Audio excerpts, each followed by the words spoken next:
Assailed by silence he descends, lost suddenly to air and sunburned friends, and wholly underwater now. He plies his strength against the element that slows all probings.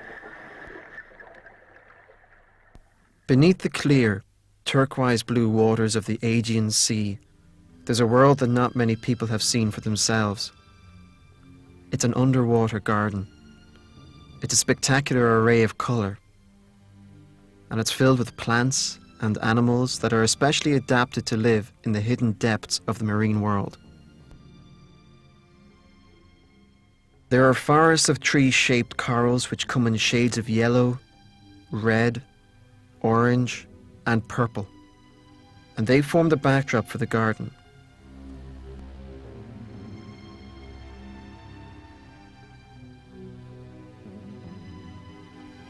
But the soft corals, their gently swaying branches and polyps, the sea fans and the sea pens, they all move in rhythm with the currents of the warm Aegean Sea. All corals, as well as sea pens and sea fans, are described as colonial, meaning that several individual polyps are connected to make up the organism or colony. Sea pens have one polyp that has been transformed into the large stem, and other transparent polyps make up the feathery plume of the organism. In order to feed this colony, the tentacles of soft coral polyps capture tiny planktonic animals darting through the water.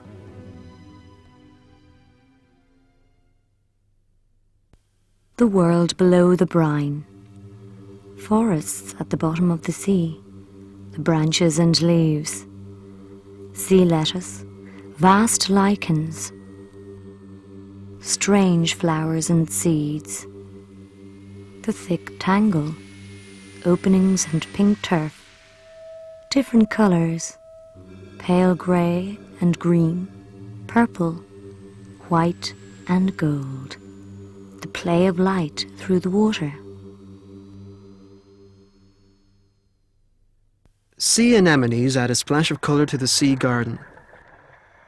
They look like flowers and can be red, green, orange, pink, purple, brown, white, or indeed any combination of these colours. Although anemones look like plants, they act as animals and they eat other animals. What looks like their flower petals are in fact tentacles surrounding a rather large mouth. These tentacles, waving, undulating in the garden, are equipped with stinging cells that are able to paralyze or even to stun nearby animals. The captured prey is then brought to the mouth and eaten up.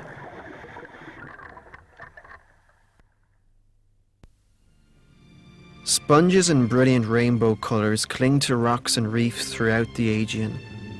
Sponges are also deceptive marine inhabitants. Although they don't look at all active, they actually spend the whole day just pumping water and food particles in and out of their bodies. From the hardy trumpet sponge to the delicate glass sponge, these creatures are not only beautiful inhabitants of the garden, but also provide food for many other creatures in the garden. Fish, worms, sea slugs, even sea turtles. The sea keeps eternal whisperings around desolate shores, and with its mighty swell gluts 10,000 caverns, till the spell of Hecate leaves them their old shadowy sound. Often 'tis in such gentle temper found that scarcely will the very smallest shell be moved for days. There are many small creatures that live in the sea garden, like this white sabellid worm that has built a tube for its home. If you look closely, you can see its tentacles extend from the tube to search for food in the surrounding sea. Another inhabitant, the striking black Bonellia worm, lives under a rock, or in the sediment. It comes out only to search for food, using its two-pronged proboscis to sweep over the surface of the sediment. Elsewhere, red and yellow sea stars move slowly over the sea floor, using their sticky tube feet, always looking out for an unsuspecting food item. Sea stars add patches of colour and light to the shady corners of the garden. Nudibranchs, which are also called sea slugs, are vividly coloured mollusks, rather like clams, except for the fact that they don't have shells. The transparent, finger-like serrata on their backs dance to the rhythm of the underwater currents in the sea garden. Dumb swimmers are among the rocks: coral, gluten, grass, rushes, and the element of the swimmers. Sluggish existences, grazing there suspended or slowly crawling, close to the bottom. There are several larger creatures that call the sea garden home.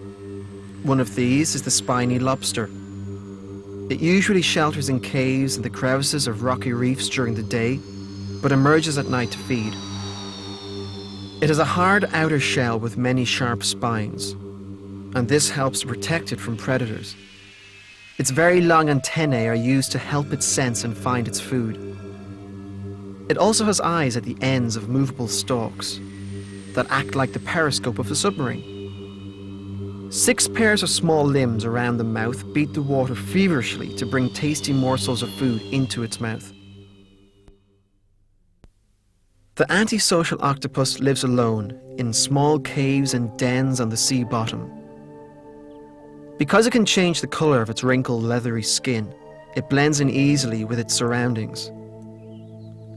The octopus has 8 arms lined with suction cups that it uses to capture its favourite food items: lobsters and crabs.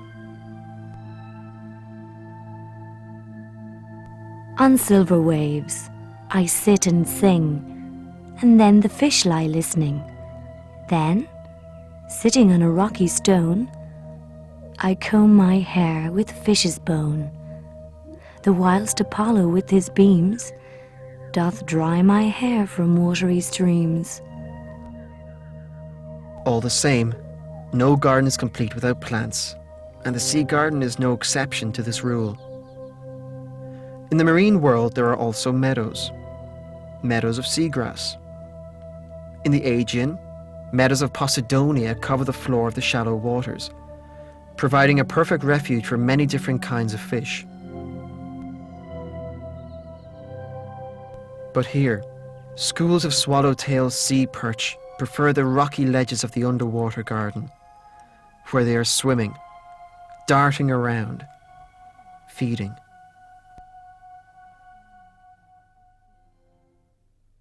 The brilliant colours and striking camouflage patterns of the scorpion fish enable it to lie still.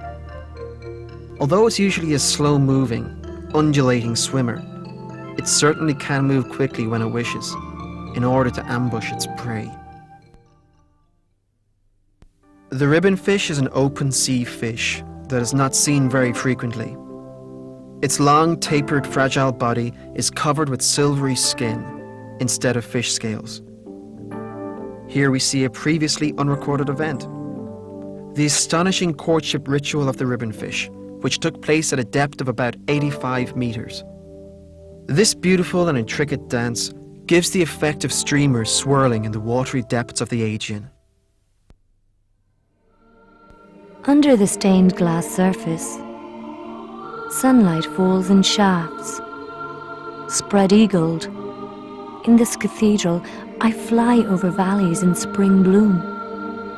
On the sea's marriage bed, glowing fish thread themselves into veils of bright beads. I kneel in pillows of sand, and they weave a groom's jewels around my head. There are some underwater environments in the Aegean which are quite unique, and in which are found rare plants and animals. For instance, in the shallow waters off the coast of the volcanic island of Milos, the presence of hydrothermal vents has created a completely distinctive environment. There are white bacterial mats, there are calcium carbonate chimneys, and the ever-present bubbles of gas escaping from the Earth's underwater crust make an eerie underwater world of their own, where hot, sometimes scalding water as high as 100 degrees Celsius gushes from cracks in the seafloor. There aren't many animals that can survive the high temperatures and harsh conditions around hydrothermal vents, and the ones that do survive here are very specialised. But even in this inhospitable environment, some organisms can survive and even thrive. How do they do it? Some mollusks, like cyclopes, graze in the bacteria, and others, such as clams, flourish in the sulfur-rich sediments surrounding the vents.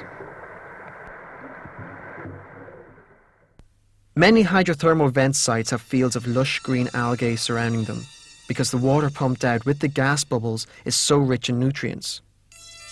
So here too, there are seagrass meadows swaying in the warm currents.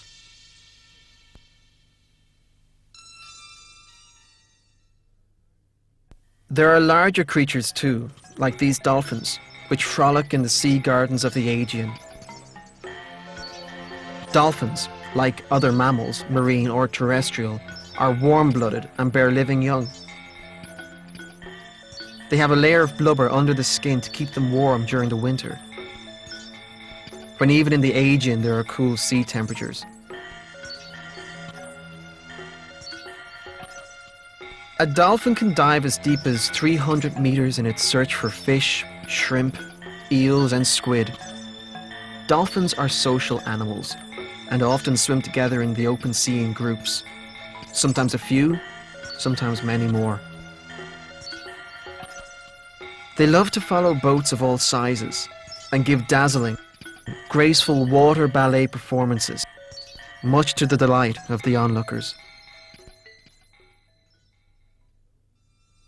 But though the sea gardens of the Aegean appear to be idyllic and unspoiled, even here, in the depths of the sea, mankind has left its mark. These lovely but fragile gardens are facing threats on several fronts. Abandoned fishing gear on the seafloor continues to fish. That is to say, the gear goes on trapping animals that cannot escape and are left there to die.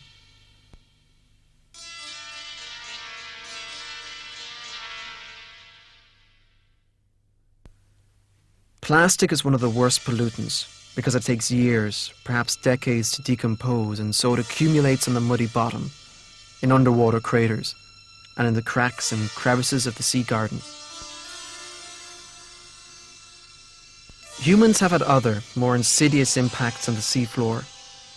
The trawls of fishing vessels produce ruts in the soft-bottom sediments, and this destroys important habitats for many marine plants and animals.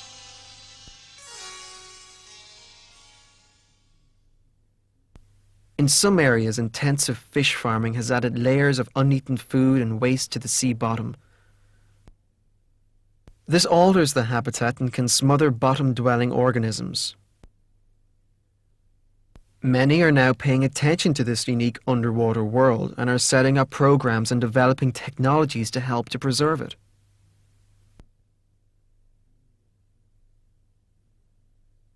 New fishing gear is being designed and tested to try to reduce the bycatch of undersized fish and untargeted species. Marine protected areas are being created. Fish farms are being monitored closely to decrease their impacts on the sea bottom.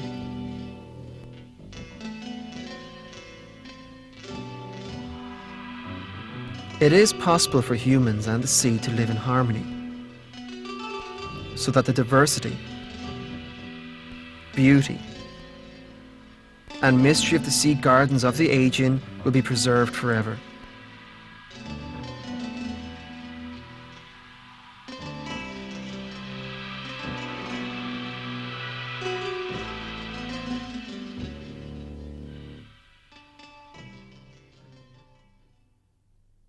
Who is that walking on the dark sea sand?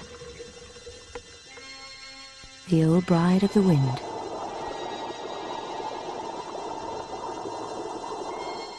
What is that staring out of the weedy pool? The newborn monster in its call. What is that eerie chanting from the foam? The mermaid's gardening song. What is that shadow floating on the water? The Fish King's daughter. Who bears those candles down by the sea's curled rim? The children going home. The sea is asleep. The calm beloved by the west wind spreads out over the broad water where the ships pass.